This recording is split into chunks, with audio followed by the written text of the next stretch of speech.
our little meeting, which we put together here at co-International.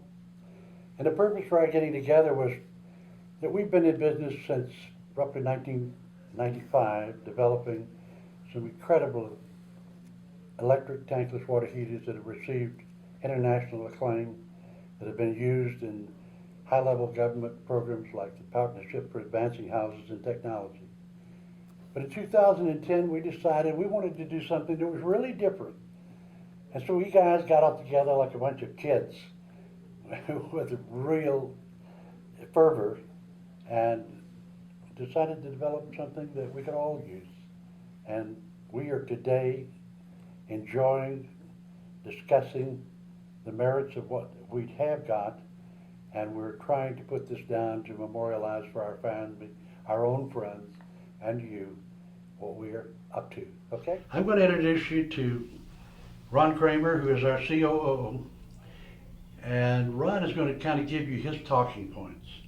I want you also to remember that we formed a separate division for this product, which is called the Supercharger. This is the product that we're so excited about today. That division is called endlesshotwater.com. And if you go to the endlesshotwater.com website, you'll have a lot of fun watching, testing, things that we've done, goofing off. You'll feel very definitely a part of the whole picture, okay? Ron is a friend. He's a gentleman who retired in San Antonio after being part of the sale of one of the largest long-distance carriers in the country. Highly technically advanced, much more so than me. And we're really proud to have him aboard. So tell the folks what you think about this wonderful, Thank you, David. exciting product. Having spent, I guess, almost 5 years now with Cisco and with the variety of products we've had, I'm most excited about the Supercharger. What I found being out there working with Endless Hot Water is that it was pretty much a luxury good. It was something that somebody, if they were building a new house or remodeling an expensive home, they could afford the expense of having either a gas or electric tankless whole house water heater. But it was something that really everyday people, if you talk to them, said, you know, I run out of hot water. I can't keep my tub warm, or usually my friends all have teenage kids like I do, and they're the last one in line for a shower, and they end up with a cold shower. And it was really like, gee, you know, how do I afford one of these in my house, or how do I put one in our house? And when we started talking about developing this product, I can't tell you how excited I am, because it's really a product that you can go in, you can add to a water heating system that's already there, and for a reasonable price, give all of the lifestyle benefits of endless hot water to an everyday family, and that's just amazing to me. Ron, thank you. And we'll continue that.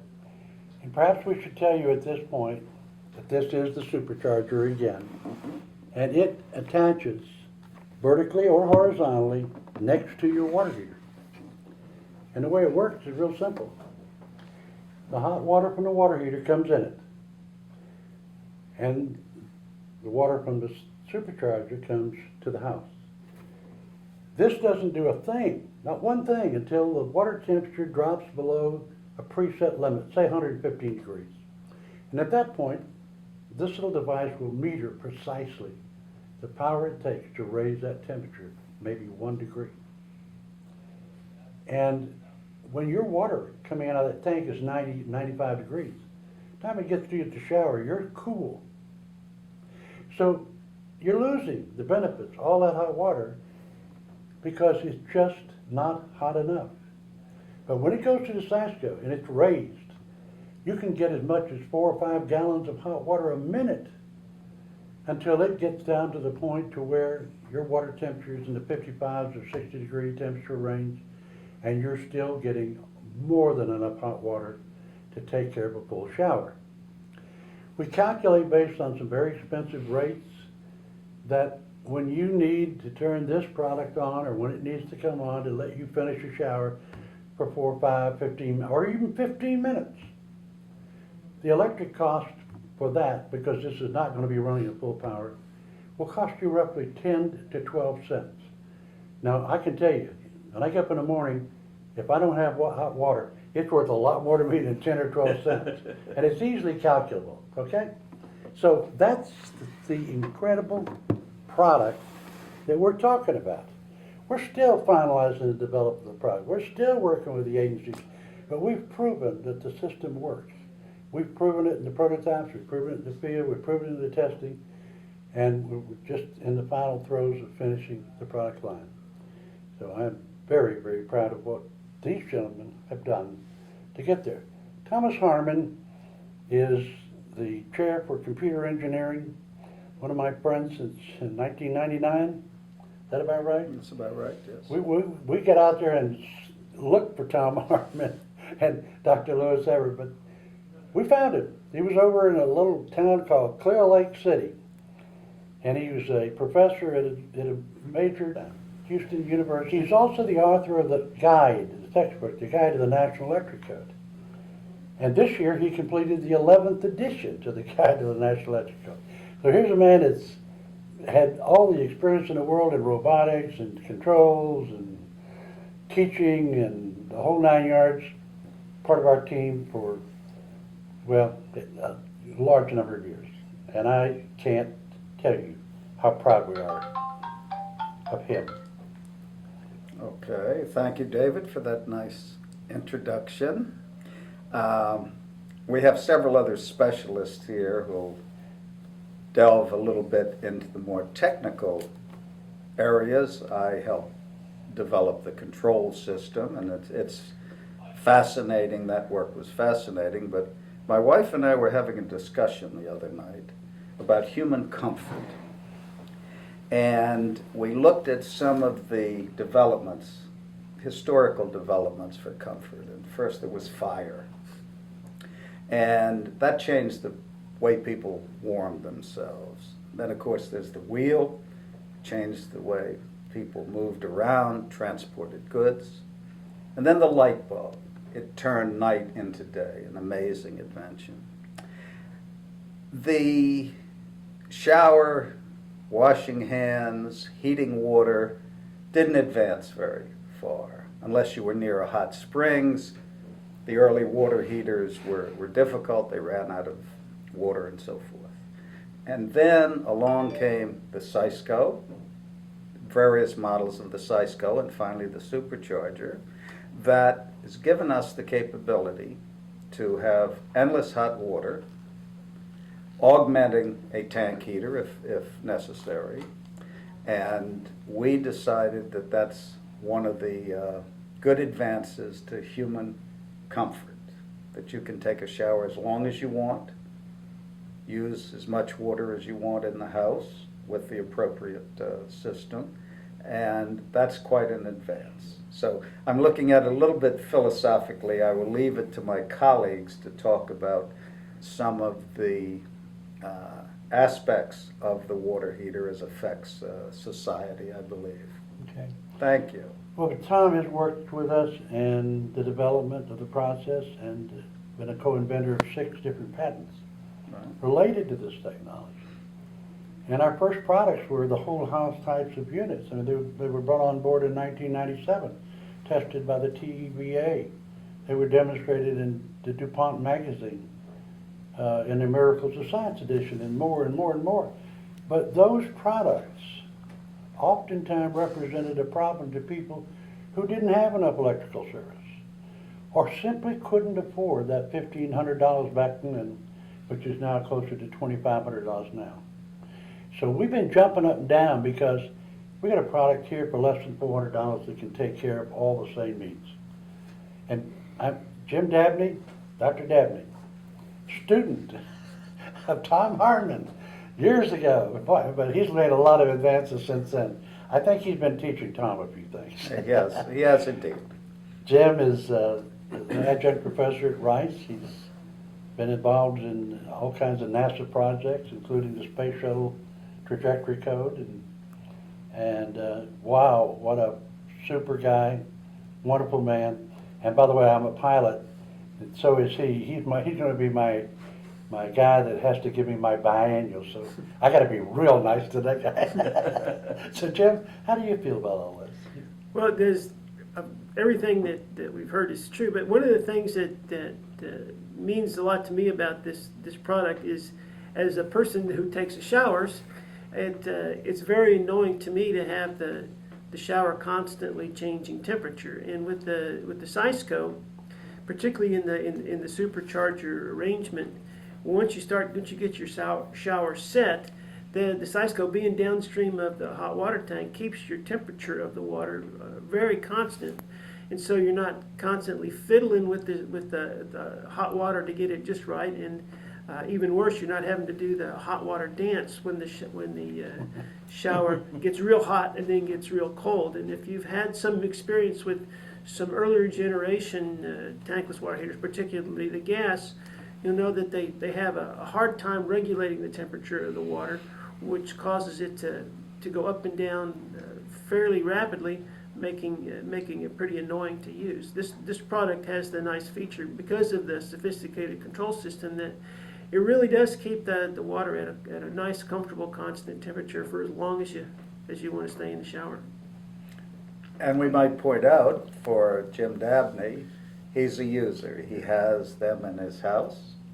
He has specific experience, so he speaks from experience. You might say a little bit about your actual use. Yes, okay, yes, I use a yes. Cisco system in a new house that I've built that uses a geothermal heating and cooling system for the house that uses water that circulates down into wells in the ground. And so it has a byproduct of the air conditioning is essentially free hot water. It's just a regular hot water tank that's just storing hot water that's a byproduct of the air conditioning process.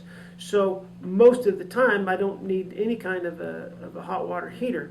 But when that capacity runs down, I don't even know that it's happened, because the temperature never changes. It's going through the Cisco, and it fine tunes the temperature as it comes out to make sure that it stays the same. So it's really a pleasant way to take a shower and to have hot water for all the other uses in the house.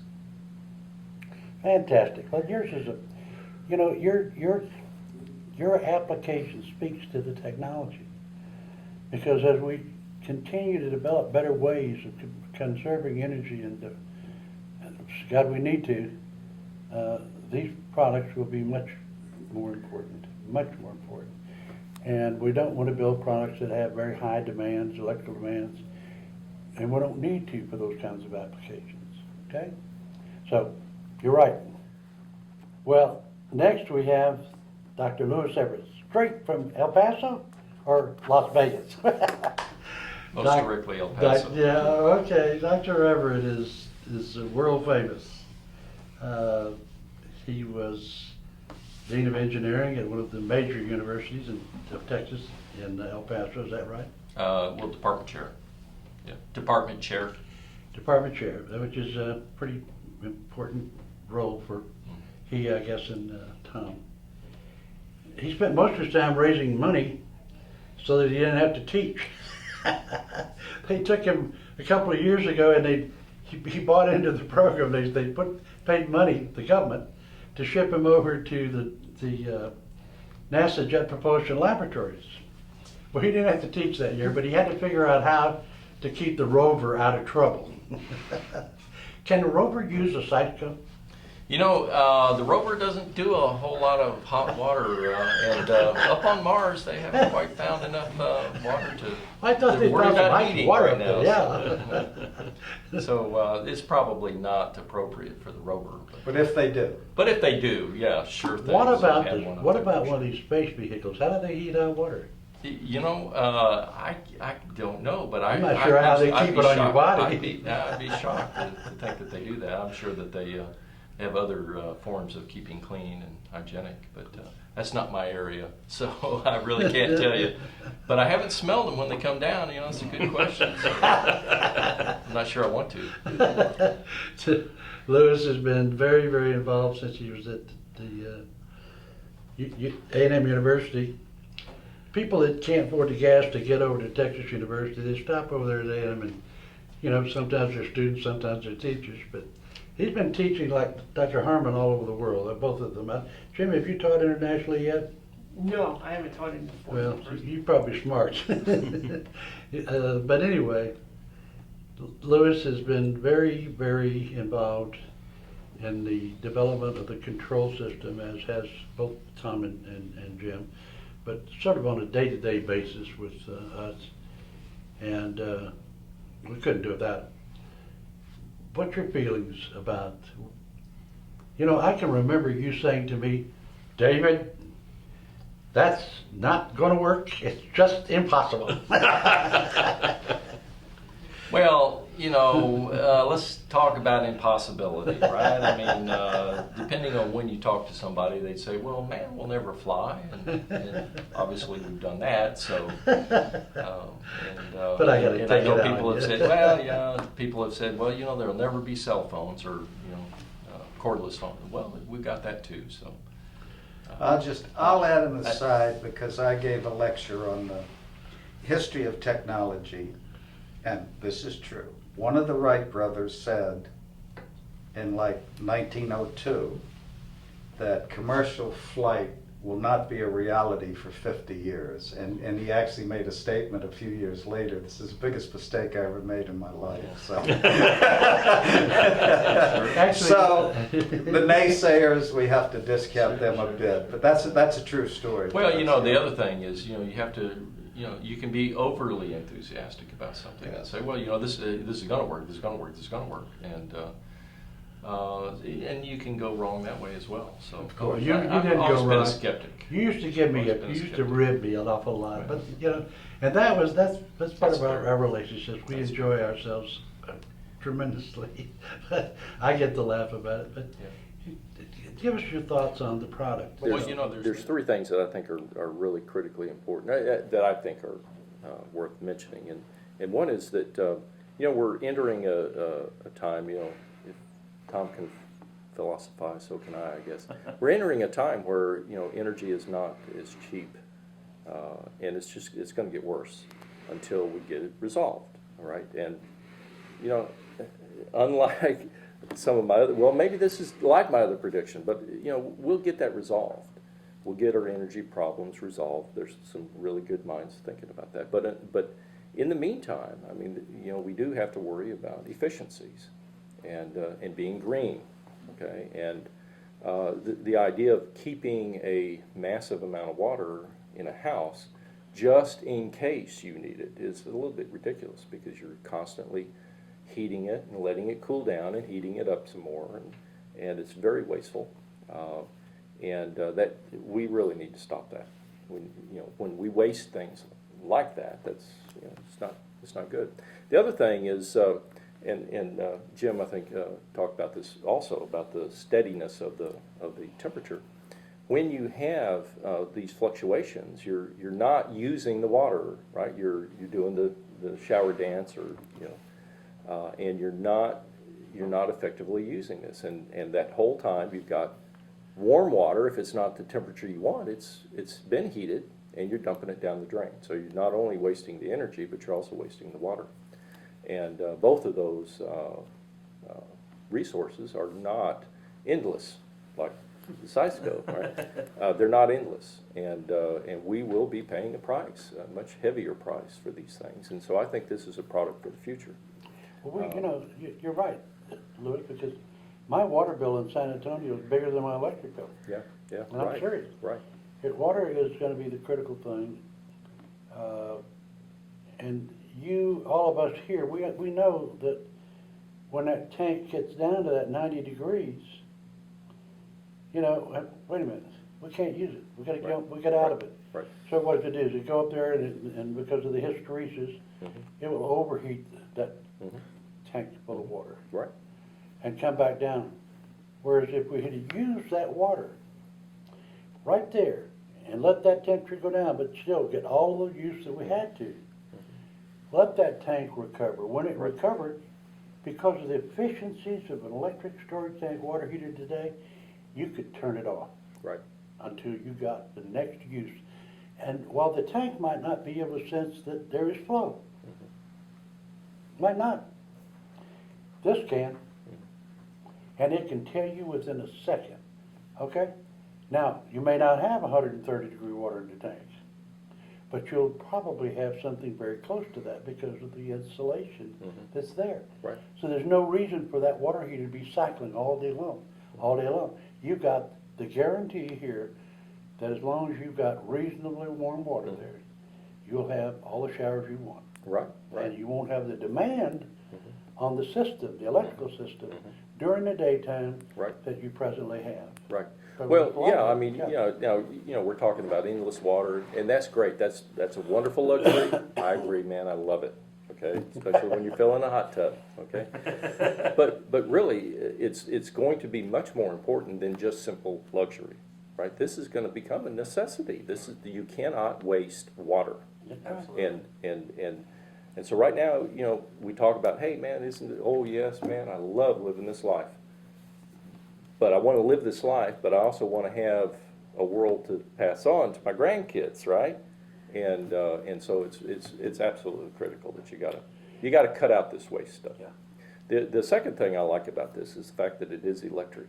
And when we resolve our issues with electricity is going to be that's going to be the energy of the future, right? Yeah. Now there'll be a number of ways to get the electricity, but coming to the home, I believe it's going to be electric. We're not going to be running gas or propane or some of these other things. They're not going to be the way of the future. The way of the future is going to be electric. So we're going to have to get away from the gas heater. Besides, they don't work. But we have to get away from those and move back into something that's electric. So I think that's also the way of the future. So this is the future product right here. And that future may be our grandchildren's or Right. even our great-grandchildren's, Sure. but it's not so far away. No. Not so far away. It's No, not no. much further away than the period of time that Ford built his first car. Right. And what we're driving today. Right. But folks, what probably you're not able to follow because we're doing this all day long, all the time. You can take this and put it on the water heater. Or if you're building a house or you've got a basement, you want to save 30% of your electricity, you want to save 30% of your water, you put this device, which is small enough, at the supply side. Right. Where you can grab that supply of hot water from the tank, where it goes into the bathroom, and connect this. This doesn't do anything except make sure that when somebody turns on a faucet, it can raise the water in that pipe that otherwise cooled down and save you by two separate mini reports, almost 30% in your water and in your electricity. Right.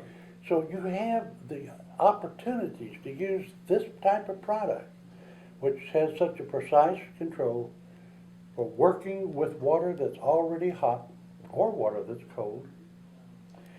You do whatever you want to with it. It's the perfect backup for solar. It's the perfect backup for all these systems, even what they call the superheater that takes heat off the air conditioning coil.